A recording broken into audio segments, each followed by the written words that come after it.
To improve your knowledge of the markets, focus on three things: opening bell, closing bell, and the bell icon.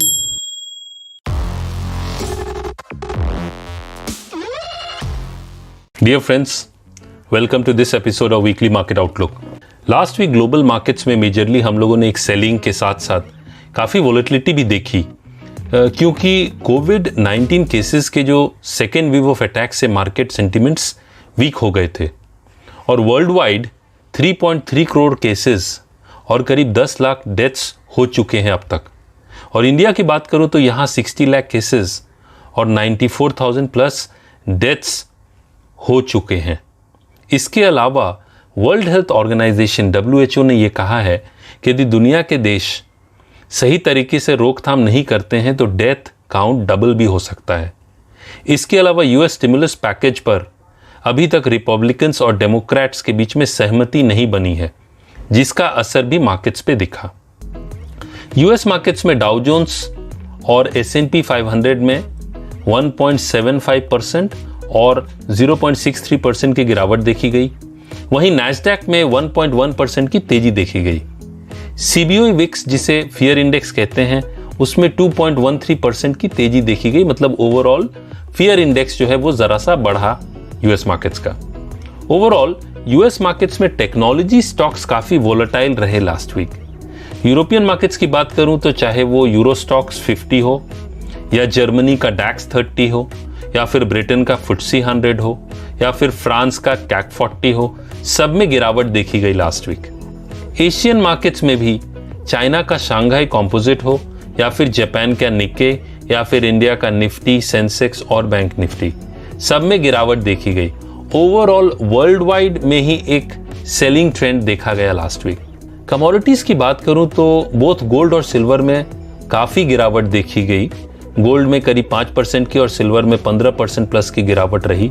Profit booking और साथ साथ economic recovery concerns जो थे वो भी कुछ मेन रीजंस थे सेलिंग प्रेशर जो हम लोगों ने देखा गोल्ड सिल्वर में। क्रूड ऑयल में करीब 2% की गिरावट देखी गई लास्ट वीक और फिलहाल वो साइडवेज ट्रेड कर रहा है $35 और $45 के रेंज में। और करेंसी फ्रंट पे बात करूं तो रुपया करीब डॉलर के अगेंस्ट साइडवेज ट्रेड कर रहा है 72.40 और 74.40 के रेंज में। FIIs की लास्ट वीक 10,491 करोड़ की सेलिंग देखी गई।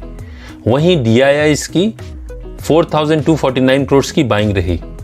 निफ्टी पुट कॉल रेशियो जिसे PCR भी कहते हैं वो करीब 0.93 है और लगातार उसमें हमें गिरावट देखते चले आ रहे हैं। PCR कैलकुलेशन जो है उसमें total put open interest divided by total call open interest वो लिया गया है। तो जो पिछले काफी हफ्तों से घट रहा है ये बताता है कि कॉल राइटिंग ज्यादा हुई है, इसलिए कॉशियस रहने की जरूरत है। अक्टूबर मंथली सीरीज में मैक्सिमम ओपन इंटरेस्ट 11,500 के कॉल ऑप्शन में और 10,500 के पुट ऑप्शन में देखा जा रहा है। तो 10,500 से 11,500 का रेंज काफी इंपॉर्टेंट रहेगा इस महीने। सेक्टर्स की बात करूं तो BSE telecom index worst performer था लास्ट वीक, उसमें करीब 11.68% की गिरावट देखी गई। हालांकि बाकी भी जो सारे इंडाइसेस हैं, सेक्टर्स हैं, उन सब में भी हम लोगों ने गिरावट देखी लास्ट वीक। इस वीक जो की ग्लोबल इवेंट्स हैं उनमें वेडनेसडे को US और ब्रिटेन का Q2 GDP ग्रोथ रेट और चाइना का मैन्युफैक्चरिंग इंडेक्स सितंबर का है। थर्सडे को जापान का Tankan large manufacturing index, US का पर्सनल इनकम और स्पेंडिंग डेटा फॉर अगस्त रिलीज होगा और फ्राइडे को most important US non farm payrolls data for सितंबर। इसके अलावा यूरोजोन का इन्फ्लेशन डेटा फॉर सितंबर, जापान का कंज्यूमर कॉन्फिडेंस डेटा फॉर सितंबर और अनएम्प्लॉयमेंट रेट फॉर अगस्त, ये सारे डेटा रिलीज होंगे जिनका असर मार्केट्स पे दिख सकता है। इंडिया इवेंट्स फ्रंट पर इस हफ्ते UTI AMC IPO 29 सितंबर को लॉन्च होगा और 1 अक्टूबर को बंद होगा, जिसका प्राइस रेंज 552 से 554 है। इसके अलावा इंडिया का इंफ्रास्ट्रक्चर आउटपुट और physical deficit for August, current account numbers for first quarter of FY21 release होगा सितंबर 30 को।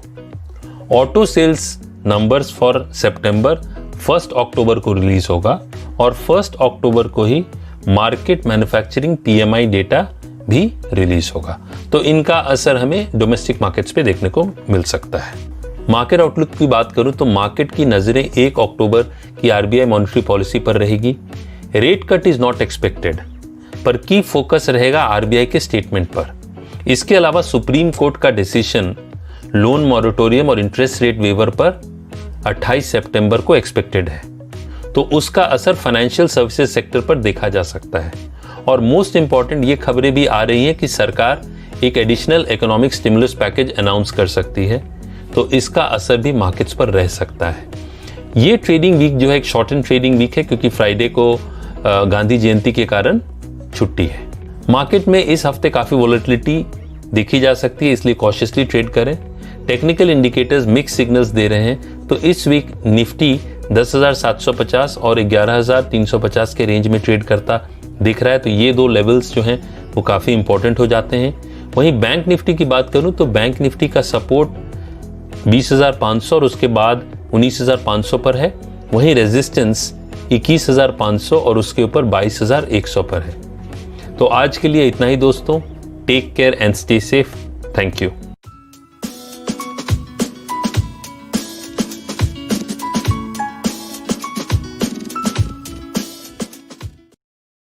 Investments in securities market are subject to market risks. Read all the related documents carefully before investing.